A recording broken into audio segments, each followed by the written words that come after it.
Amassa Poa, we might want to be doing it to regain posture, to finish a choke, or to use it as an opportunity to open the guard and pass. So the first one, if my partner breaks my posture, how am I going to regain my posture using Amassa Poa? I want to make sure my fingers are inside the gi, not so high up that I'm right on his throat, which is a little bit nasty, but not so low that I lose any leverage. You're going to find that spot that works right for you, but enough where the lapel passes the throat. You're going to make sure that one hand passes across the throat and is punching, while the other hand is pulling underneath the lapel, not off to the side. As I do that, I'll push my way back to posture. So when my opponent breaks my posture down, grab, punch, and sit my base back. I gotta watch out for the armbar here. So as soon as I get my posture back, I need to reset my posture and make sure my grips are good where I'm comfortable.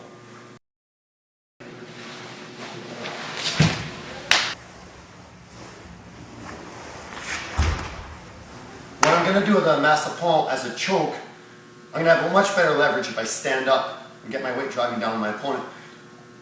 I've done this one a lot. I found a couple little tricks that work really well for me.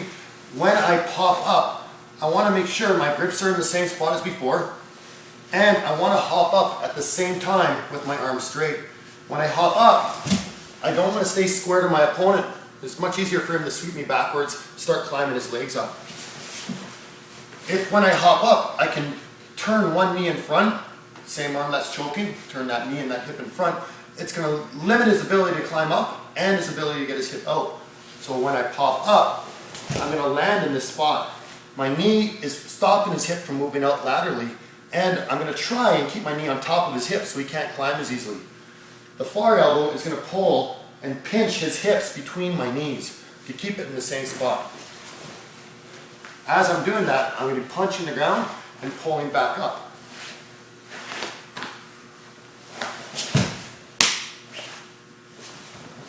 Sometimes the opponent has an idea what's going on to defend the Amassa Poa, and if you feel that you're losing it, don't be afraid of switching the side, since your fingers are already in, and then coming back to the side of your leg.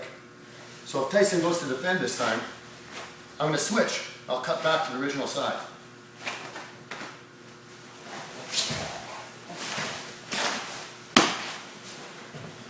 You have to make sure, if you're doing a fast switch, it might not be as important to turn your other knee in front, but if you're going to take your time, when you pop up to switch, you have to turn your other knee in and then come back to this side. Once more. Find your grips, pop up, knee in, elbow in. Switch.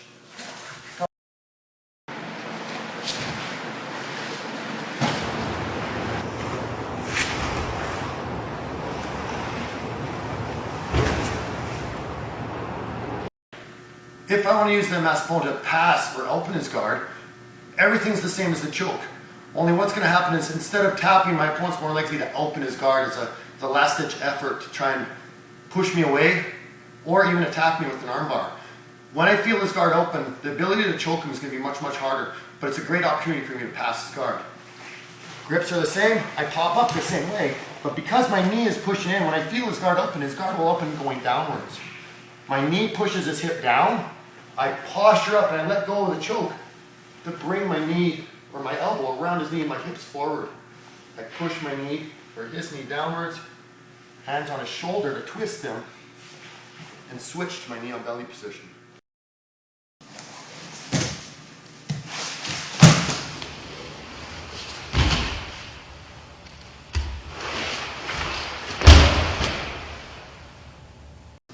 Sometimes when I go for the choke, my opponent will lift his hip up to stretch me out and use his hands to peel the choke off. If I time it right and he gets his hips a little bit too far, I can use it as an opportunity to throw him over. The start's all the same. The only difference is when I feel him roll over, I'm really going to shoot my hips forward and try to establish some sort of a knee on back or knee on side position.